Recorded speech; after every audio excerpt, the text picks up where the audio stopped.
Welcome to Learners Valley. Class 10th हम algebraic factorisation पढ़ रहे हैं। ये वही सवाल है जो आप लोगों को प्रैक्टिस के लिए दिया गया था या आप लोगों को चैलेंज किया गया था कि आप लोग इसको हल करके देखेंगे। आई होप आप में से अक्सरियत इसको हल कर पाई होगी, लेकिन शायद कुछ लोगों को मुश्किल पेश आई हो या कुछ लोग सही रिजल्ट तक ना पहुँच सके। तो हम कोशिश करेंगे कि हम इसको करके देखते हैं ताकि सब लोग अपने अपने आंसर्स को चेक कर लें। तो मकसद कि इसके प्रॉब्लम को आप लोग चेक कर सकें। देखिए, अब यहाँ पे मैं बहुत छोटे छोटे बिट्स में तोड़ने की कोशिश नहीं करूँगा। यहाँ पे मैंने एक तरीका बताया था, जितने भी नंबर्स के हमें कॉमन फैक्टर्स ढूंढने हैं तो हम क्या करते हैं कि उनके प्राइम फैक्टर्स बना लेते हैं और कॉमन फैक्टर्स ढूंढ लेते हैं। इस चीज़ को मैं आज एक दूसरे लफ्ज़ में कह रहा हूँ। वो क्या है कि आपके पास जो नंबर्स हैं वो ये हैं। एक चीज़ हम किया करते थे, आप लोगों को यकीनन सुना होगा, HCF, या कुछ लोगों ने इसको GCD पढ़ा होगा, हाईएस्ट कॉमन फैक्टर या ग्रेटेस्ट कॉमन डिवाइज़र। अगर आप इन नंबर्स का HCF या GCD मालूम कर लें तो आपको वो नंबर मालूम हो जाएगा जो इन सब में से कॉमन फैक्टर आएगा। HCF और GCD मालूम कैसे करते हैं ये इस वक्त तो मुमकिन नहीं है कि मैं आपको एक्सप्लेन करूं। ये प्रोसेस आपको अपने तौर पर रिकॉल करना पड़ेगा। अगर आप रिकॉल कर सकते हो तो फिल वक्त मैं आपको ये बता सकता हूं कि 12, 16 और 20 इनका जो HCF या GCD होगा वो होगा 4। Why 4? चूँकि 4 वो नंबर है जो इन तमाम नंबर्स को कम्प्लीटली डिवाइड कर सकता है, और इसके साथ साथ ये बड़े से बड़ा नंबर है जो कि ये काम कर सकता है। 4 से बड़ा कोई भी और नंबर नहीं है जो इन सब को डिवाइड कर सके। जैसे कि 12 और 16 को देखें तो ये 4 पर डिवाइड हो जाएंगे, और 16 और 20 में भी कॉमन फैक्टर देखें तो 4 है। 4 से बड़ा नंबर ये 5 पे डिवाइड हो सकता है, लेकिन ये 5 पे डिवाइड नहीं होगा। और ये 12 जो 4 पे होगा ये 6 पे भी हो सकता है, लेकिन 6 पे इनमें से कोई और डिवाइड नहीं होगा। लिहाजा 4 वो नंबर है जो इन सबको कम्प्लीटली डिवाइड कर सकता है। वरना दूसरा तरीका मैं आपको पहले बता चुका हूँ कि आप इसके प्राइम फैक्टर्स बनाइए और उनमें से कॉमन फैक्टर ले लीजिए। एक्चुअली वो HCF ही होगा। ठीक, तो कॉमन नंबर जो इनमें से आएगा तीनों टर्म में से वो आएगा 4। फिर उसके बाद हम वेरिएबल्स को देखते हैं। वेरिएबल है XY, XY, XY। इसका मतलब इसमें से X भी कॉमन आएगा और Y भी कॉमन आएगा, क्योंकि ये तमाम टर्म्स में मौजूद है। X कैसे पता चला? बहुत सिंपल, क्योंकि XY इसमें भी है, इसमें भी है, इसमें भी है। नाउ क्वेश्चन कम्स कि कितने X कॉमन आएंगे और कितने Y कॉमन आएंगे। देखिए, इस टर्म में कितने X हैं? 2 हैं, X and X। इसमें 1 X है और 2 Y हैं। इसमें 2 X हैं और 2 Y हैं। कितने कॉमन आएंगे? तो इसमें 2 X हैं, इसमें भी 2 X हैं, लेकिन इसमें 1 X है, तो कॉमन कितने आएंगे? 1 ही कॉमन आएगा। Y देखिए, इसमें 1 Y है, इसमें 2 Y है, इसमें भी 2 Y है, लेकिन क्योंकि इसमें 1 है तो कॉमन तो 1 ही आएगा। हमें सब में देखना है। तो सबसे पहला काम कॉमन फैक्टर को ढूंढना। We don't need to do every time कि हम प्राइम फैक्टर्स बनाएं और फिर उसके बाद में सबको हर एक टर्म को ब्रेक करके लिखेंगे। प्रोसेस आपको अपने जहन में करना है, अपने दिमाग में करना है। नाउ 4XY तो कॉमन आ गया। अब एक्चुअली आप करते क्या है? क्योंकि इसमें सब इन तीनों टर्म में से जो सबसे बड़े, सबसे ज़्यादा फैक्टर कॉमन आ सकते हैं वो 4XY है, इसके अलावा और कोई नहीं है। अब सवाल ये है कि इसके अंदर क्या आएगा? यहाँ ब्रैकेट आएगा, इसके अंदर 3 टर्म्स आएंगी। एक 12XY X स्क्वायर Y से निकल कर आएगी, एक नेगेटिव 16XY स्क्वायर से निकल के आएगी, और एक positive 20X square Y square से निकल कर यहाँ आएगी। यकीनन ये नहीं आएगी, वो टर्म फैक्टराइजेशन के प्रोसेस के बाद आएगी। So what is the factorisation process now? तो मैं आपको बता चुका हूँ कि जो फैक्टर हम यहाँ लिखते हैं जिससे हम इसको मल्टीप्लाई करते हैं, एक्चुअली हम उसी से डिवाइड करते हैं। जब मैंने इसे ब्रैकेट के बाहर यहाँ लिख दिया, इसका मतलब मैं इस एक्सप्रेशन को 4xy से मल्टीप्लाई कर रहा हूँ, तो मैं इसके बाद हर एक टर्म को 4xy से डिवाइड करूँगा और फिर यहाँ लिखूँगा। देखिए पहली टर्म है 12x²y, इसको डिवाइड करेंगे 4xy पे जो कि हमने कॉमन लिया है, y से कट जाएगा, ये x की पावर 1 है, ये 2 है, इसमें से 1 माइनस हो जाएगा, 4 1 ज़ा 4, 4 3 ज़ा 12। याद रखें जो आपने कॉमन लिया है इसको हमेशा पूरे का पूरा कैंसिल होना है। अगर इसमें कुछ बच जाता है तो इसका मतलब आपने कॉमन लेने में कोई गलती की है। यहाँ क्या बचा 3 और x की पावर क्या रहेगी 1, एक x बच गया, तो यहाँ पर क्या आएगा 3x।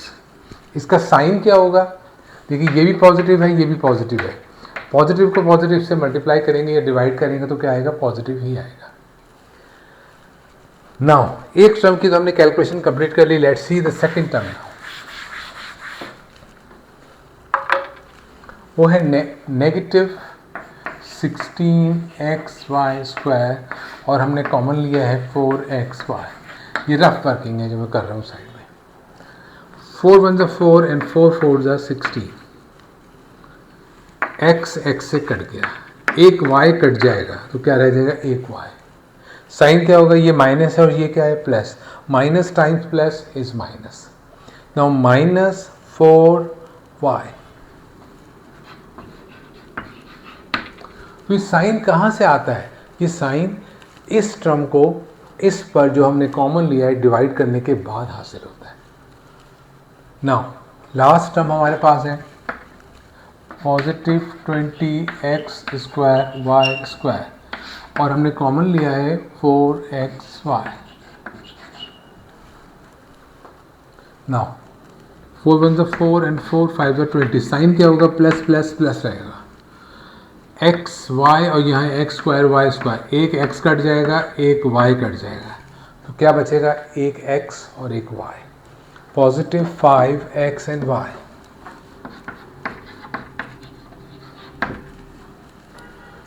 कितने फैक्टर्स बने, हमें इसके बारे में ज़रूर सोचना चाहिए इस सवाल को करने के बाद कि यहाँ कितने फैक्टर्स बने। देखिए इस फैक्टर को मज़ीद हम कितने फैक्टर्स में तोड़ सकते हैं, इस सवाल को फिलवक्त हम छोड़ देते हैं। ये एक फैक्टर है और दूसरा फैक्टर है ये पूरे का पूरा bracket.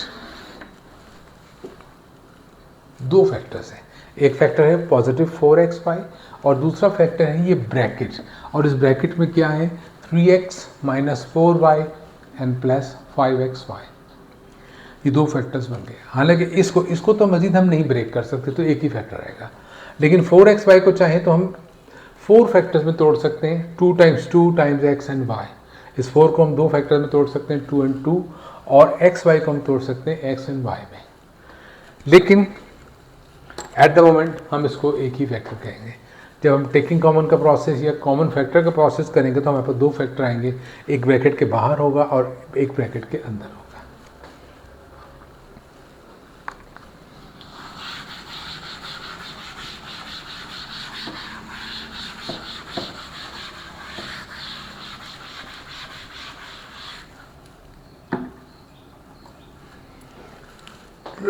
I think we have accumulated enough information to start our exercise next. वो एक्सरसाइज क्या है,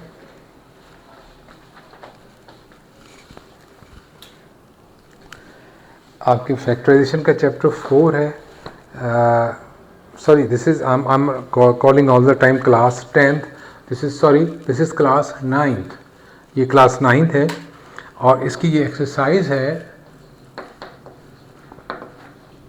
4.1 एंड 4.1 में जो क्वेश्चन नंबर 1 है इसमें 6 पार्ट्स हैं और ये तमाम के तमाम पार्ट्स कॉमन फैक्टर्स के मेथड से होंगे। ठीक है, मैं इसमें से कुछ सिलेक्टेड सवाल आपको करके दिखा रहा हूँ, जिसमें पहला वाला सवाल तो मैं बिल्कुल नहीं करना चाहता, आप इसको खुद करेंगे। मैं पार्ट 2 से स्टार्ट कर रहा हूँ। ठीक है, let's see.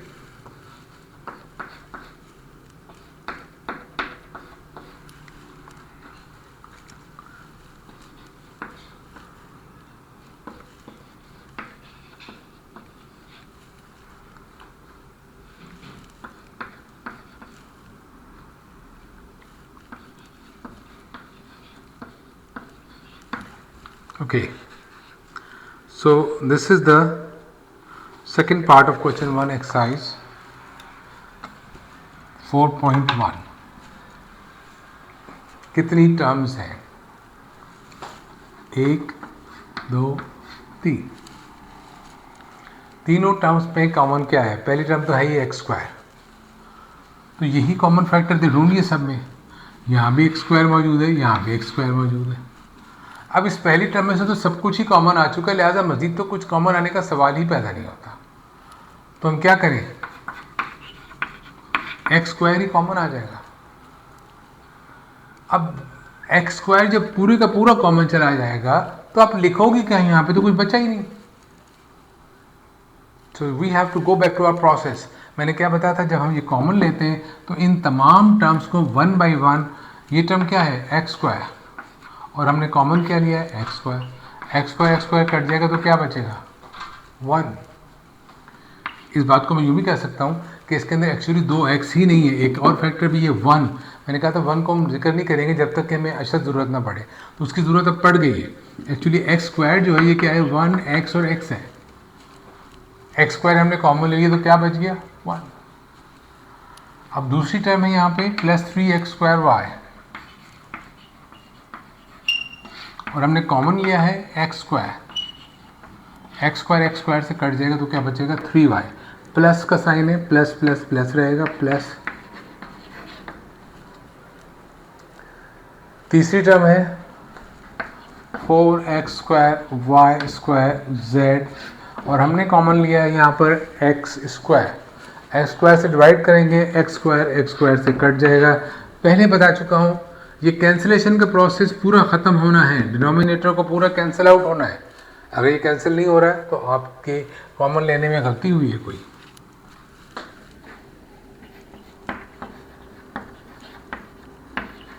X square cut चुका है, क्या बचा? 4y² z, bracket close. कितने फैक्टर्स बने? 2. एक तो एक्स स्क्वायर है और एक ये ब्रैकेट है. That was part 2 of your exercise book of question number 1. Okay, let's see part 3 now.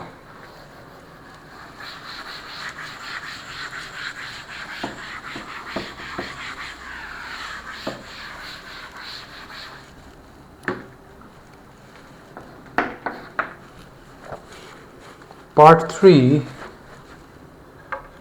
requires more attention.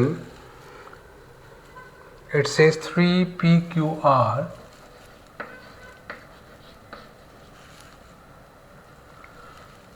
plus 6PQ and T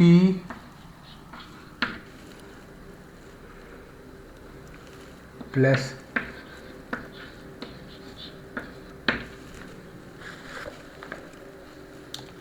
PQNS plus 3PQNS.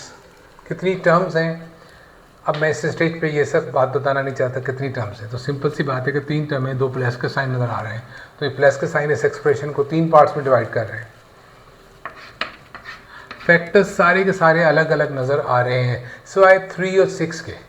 यहाँ 3 है, तो एक्चुअली ये 6 जो है इसमें भी तो 2 फैक्टर्स हैं, एक है 3 और एक है 2, तो कॉमन क्या आएगा? 3.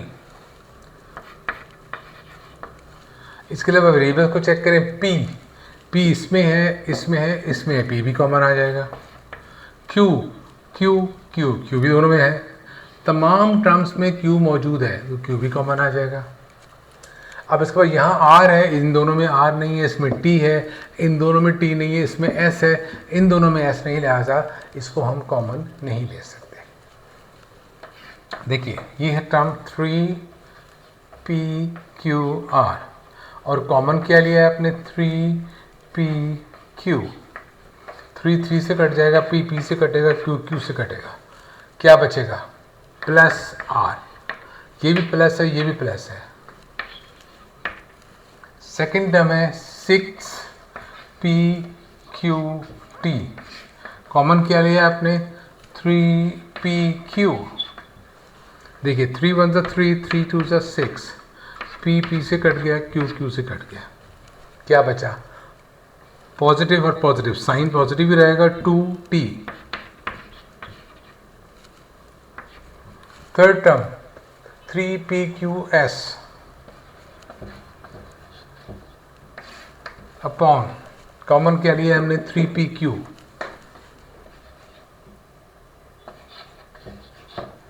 3 से कट जाएगा, p से कटेगा, q से कटेगा, क्या बाकी बचा s। साइन क्या होगा, ये भी पॉजिटिव है और ये भी पॉजिटिव है, तो पॉजिटिव इंटू पॉजिटिव पॉजिटिव रहेगा s। ये इसके फैक्टर्स बन गए दो, एक बना 3pq और एक है r plus 2t plus s। याद रखिए जब आप फैक्टर्स बना लें तो ये ध्यान में रखिएगा कि ब्रैकेट के अंदर फर्दर सिंप्लीफिकेशन पॉसिबल नहीं होनी चाहिए, सिंप्लीफिकेशन नहीं हो सकेगी। ठीक, अब आपके पास 3 पार्ट हो चुके हैं। पहला पार्ट मैंने छोड़ा आपके लिए और 2 पार्ट मैंने कर दिए। इसके बाद में जो अब नेक्स्ट पार्ट है, पार्ट 5, ये मैं आप लोगों को दे रहा हूँ चैलेंज के तौर पे, क्योंकि बिल्कुल इसी तरह का एक सवाल मैंने आपको एग्जाम्पल हल करके दिखाई थी। So question number 1 and this is part 5, ये आपका असाइनमेंट है।